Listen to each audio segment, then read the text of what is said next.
Hello everyone, this is ex-Bethelite out here going for a walk.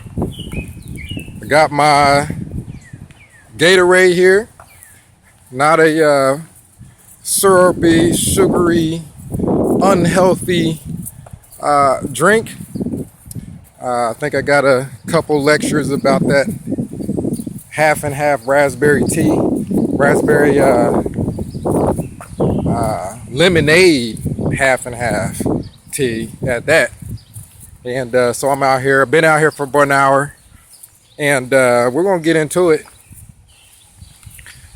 My sister Andrea Myers made a video, and in that video she made mention of men in her life who were good fathers. Father's Day was not too long ago, and over here getting attacked by bees. And I don't think that her step or her father. Now let's get this explained so that you all understand. And matter of fact, I'm gonna spin you around so we can go for a walk, because you're gonna have to concentrate to understand this. Okay, so her father is my stepfather. How that happened is Marty had Andrea in a previous marriage.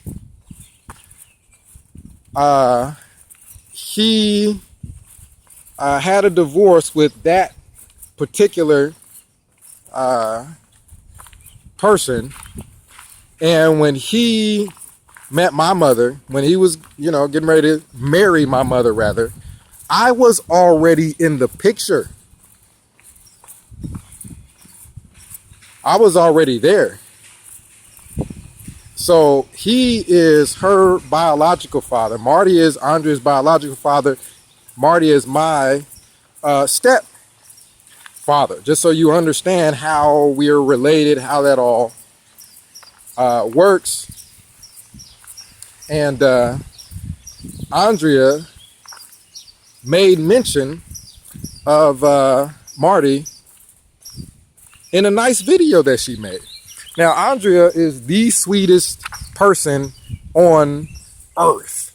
She is the sweetest person on the planet. Now, I know that that's exaggeration. I don't know every person on the planet, but I'm not saying that just because she's my sister. She made honorable mention of her husband, who hopefully he realizes he hit the ball out of the park with that one. He got lucky with that one. When he married my sister, he got a good one. And she made mention of him, and she made mention of other men who may have passed or no longer with us, and gave thanks for the good examples they gave in her life. Now, she made mention of Marty, even though, I'm going to make a point with this, even though he has not spoken to her, he's not been a real part of her life, he's not been there for her when she's going through really, really tough times. He's not been there to give her advice, fatherly advice. He's not been there, other than that he just wants her to go to the Kingdom Hall. He's not been there for her, and that is a negative impact, because she has reached out to him numerous times, numerous emails, and he's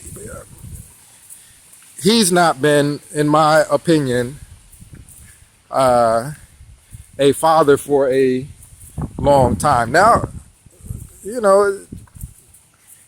I'm only going to speak from my perspective, because Andrea is, again, the nicest person in the world. She made a YouTube video not too long ago, and she gave the G-rated version because she's so sweet, because she's so nice. She gave the G-rated version. she knows enough to where she could have put quite a bit of content out there about a lot of people. But she chose not to. She chose to take the high road. Andrea is really a very exemplary person. Now, despite everything that happened with her father, you're going to see me break out running the next time a wasp comes near me. So when you see me running and the phone drops on the ground, you'll know why. Despite everything, she still speaks highly of Marty. She still thought of him on Father's Day. She still made a video and made mention of him with people like her husband, with people like others that have given good examples of what a good man is, what a good father is. She holds him to that high esteem, even though he's shunning her. Tell me who is being Christian? The father who does not speak to his daughter, and his daughter is not a bad person. His daughter doesn't use profanity. His daughter doesn't go out drinking. His daughter doesn't smoke weed. His daughter doesn't go out and commit adultery. His daughter doesn't do any of that. But he doesn't speak to her because she had gotten disfellowship. Now, keep in mind, Marty was disfellowshipped. He was disfellowshipped. They both were they both went through the same thing, except the same judicial process, except in Andrea's case, things happened that weren't her fault. She was taken advantage of. And that was a lot to go through. And during the course of that time, she had other children, and she's been through a lot. For her to have gone through all that she has gone through and still to be such a nice, sweet person is a strong testament to her character, who she is on the inside. She's a nice person on the inside. She maintained that through everything she's been through, even though her father is shunning her. Now, her father, however, was married. And you know, went outside of the marriage. You know, now I'm not being judgmental in that aspect. I'm being judgmental because he doesn't talk to his daughter. I'm not being judgmental because he made a mistake. People make mistakes. But to make those same mistakes that your daughter may have made, however, to the difference being that it was more of a choice with him. For her, it was a domino effect of horrific events that had happened to her. Possibly because maybe she didn't get the counseling and things that she needed after going through a traumatic event. He can't say that in his case, but yet he don't speak to his daughter. And his daughter, but he's supposed to be the example of a Christian. His daughter speaks highly of him,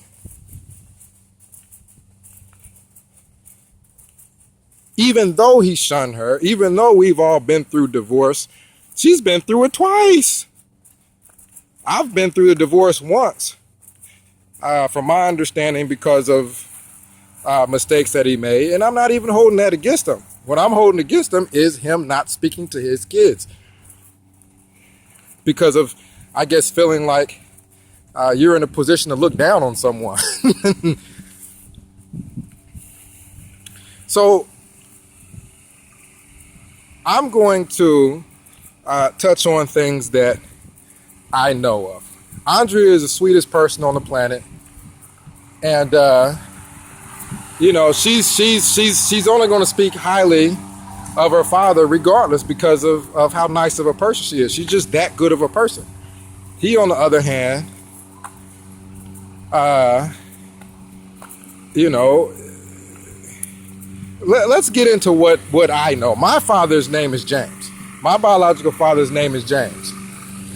And growing up, I would go and spend the summers with my father through visitation.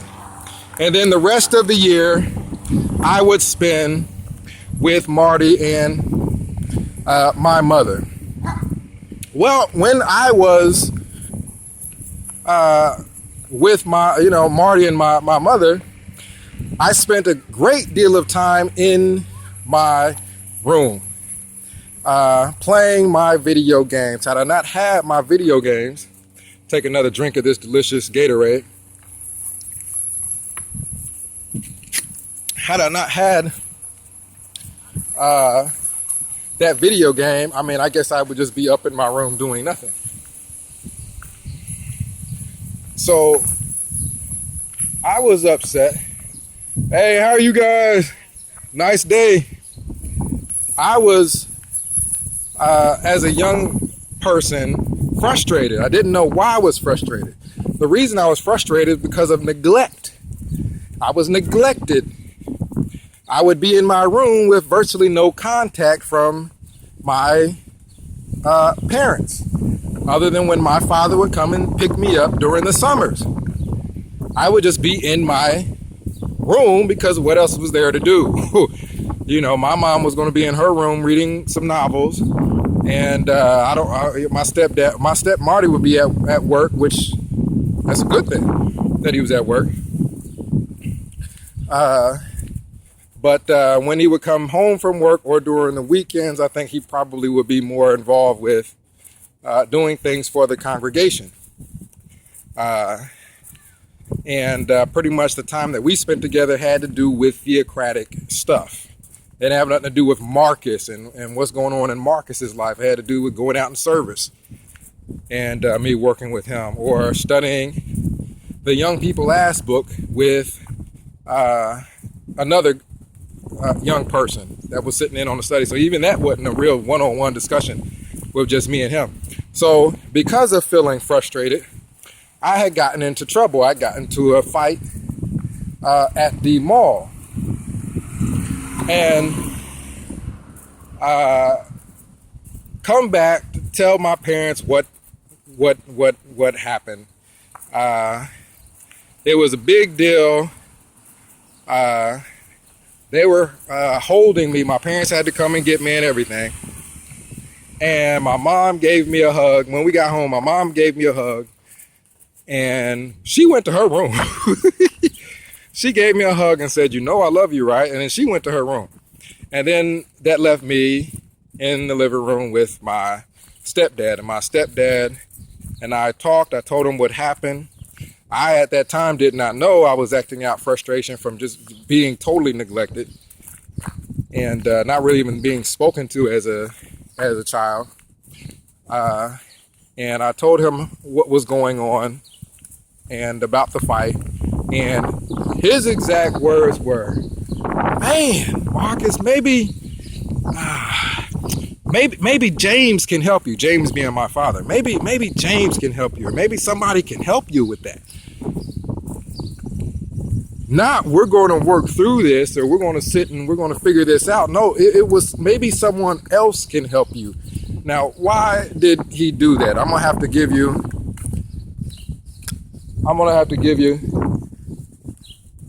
my version of why I think that happened. Someone just tried to call me, and let me make sure this thing is still going. My version of it is that, well, I don't want to lose my privileges, so someone else is going to have to help you out with this, because I'm throwing my hands up and there ain't no way I'm losing my privileges because you're acting out because we're neglecting you. My father, James, came down from New Jersey all the way here in order to straighten the matter out. Came all the way from New Jersey to straighten the matter out. Had my father not coming down from New Jersey, who knows? how much I would have acted out. Who knows how much trouble I would have gotten myself into, because my parents were going to continue doing what they were doing as far as kind of looking the other way. That's a father. That's a father. He came all the way from New Jersey. He didn't have to. He came all the way from New Jersey. All he had to do was pay child support. But he came all the way from New Jersey in order to straighten things out with his son. Now let's fast forward to the time when I was studying. I would go over to have a little Bible discussion with Marty after the meetings on Sunday. And, that's primarily the only thing we would ever do as far as talking wise is going over a publication.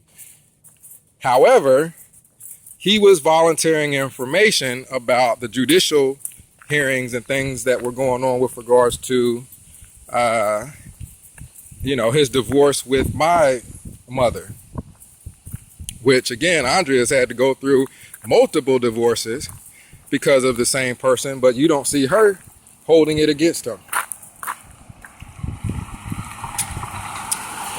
She still reaches out. She's still loving, even though he's turning the cold shoulder. And, she's never done anything he hadn't done multiple times. There's some really nice houses out here. But that was a time when, from my understanding, I heard from someone else that he had a girlfriend while I was coming over there to study with him. He didn't stop the study and say, well, Mark, I don't think that I'm in a position to really be doing this. Let's have a real sit down and talk. No. From my understanding, he had a girlfriend while I was going over for the study. Andrea, correct me when I'm wrong. Comment down below and say this and this and this is incorrect whenever you hear something that is incorrect. But, he went ahead and had the study anyway. Didn't tell me any of what was going on with regards to that. I find out much, much later. And with all that, I still go over and visit him from time to time. I still call him to check on his well-being, to check on, make sure everything's going okay, just because I figure, that's what a decent human being does. I don't hold any kind of grudge against them. Again, I'm not judgmental. I'm not judging them. Everybody makes mistakes. I am, however, I can't say that because I'm judging him based off him not talking, to people. I'm judging him based off him judging other people. I still go over to visit him. I still go over to talk to him and call him every now and again just to check on him. Although he does not call me, probably hasn't called me, probably has not picked up a phone and called me in years. I mean, years. Never picked up the phone to call me in years. Probably hadn't spoken to Andrea, his daughter, in years. As far as picking up the phone, calling her, she can correct me if I'm wrong because, I'm talking about her business there. It says no outlet, but let's go down here anyway. It just looks cool. I think he talks to my younger sister who is still going to the hall, which I can provide a little bit of insight into that. When I first came back for a visit from Bethel, I went to a convention here in Ohio. I hadn't been laid off yet. I was coming from Bethel to visit. And he was stuck to me like glue at this convention. Anywhere I walked, he walked. He was right there behind me the whole time because Marcus is coming back from Bethel. He's a Bethelite. Everyone's looking up to Marcus. Let me stay as close as possible to him. So I think it's possible maybe he talks to his younger daughter and not his older daughter because, well, hey, that makes him look good. I'm basing this off of the fact that when I was laid off from Bethel, now I went back to Bethel after visiting. Keep in mind, I didn't go far where he was not. He was my shadow when I came to visit from Bethel. However, when I was laid off from Bethel, my father stepped in to help. James is the one who I lived with during the course of all this. Now, of course, James gave me a long lecture because he told me not to go to Bethel. My father told me not to go to Bethel. He never told me the organization was wrong. He just told me not to go to Bethel. I went anyway. So, of course, I deserved every bit of that lecture when I'm in my car with a bunch of boxes with no place to go. When I got eventually back to Ohio after staying with my father, the story, wasn't something that, Marty wanted to hear. I talked to him over the phone. I told him about Bethel. I told him about the layoff. I told him about everything. What he said was the exact same thing he said when I had gotten in trouble at the mall. Maybe you should call Lewis Turner. Maybe he can help. Maybe you should call such and such. Maybe you call someone else. Maybe they can help, was what he said. He was no longer the shadow. He wasn't no longer my shadow. Matter of fact, he didn't even come by to visit when I got back to Ohio from Bethel. It didn't make him look good. It wasn't going to make him look good. So, of course, he wasn't going to come by to visit. Whereas he was my shadow while I was still a Bethelite. He told me that he came by to visit because why? The news got out that, Marty hadn't even gone to visit his own son the whole time he's been back from Bethel. So he calls and says, yes, I have. Yes, I have visit. Well, here's the problem with that. My grandmother, who I was staying with when I got to Ohio, my grandmother was home all the time. She was retired. She's home all the time. She keeps the door open, and normally you just had the screen and the glass door there. And she'd be right there watching TV, relaxing. He said he went over there multiple times and knocked on the door, rang the bell. My grandmother said no one had been over there. Someone was lying, and I don't think it was my grandmother. What do I base it off of? Well, both me and Andrea both know that when he told her that I was probably on some kind of drugs because of not going to the Kingdom Hall anymore, she told me. I then called him, and I also spoke to my mother about the situation, and he denies it and says that Andrea made the whole thing up. When it came down to him and slander, something he could have probably gotten in trouble with as far as the organization, Andrea's a liar, everybody's a liar. No, I never said that you were on drugs or anything like that. I mean, it's the mentality of I will step on my daughter, I'll step on anyone that gets in the way of me pursuing a position in this organization. Man, this is a nice day. But I think that, hey, I walked by his house not too long ago, maybe last week. I walked by his house last week. He drove past me. We locked eyes. He didn't wave. I was on the phone, as a matter of fact, when he drove by. He didn't wave. He didn't blow the horn. He didn't smile. He drove right past. My father, however, on the other hand, had never missed, and he lived in another state from me. He never missed a single thing of importance in my life. He came to graduations. He came to everything, every girlfriend I'd ever had. Me and him talked it out through breakups, through everything. That was a father. When I was in a cult and talking to him about ridiculousness, trying to get him to be a part of the organization, he suffered through that, was patient through that. My father was there for everything. James, my father was there through everything. And that, to me, is a father. He didn't stop being a father when I got old enough to be on my own either. I'm probably about to head on in the house here. But, you know, again, Andre is a really nice person, really sweet person, and is only going to ever speak positively of her father and have her arms wide open for him.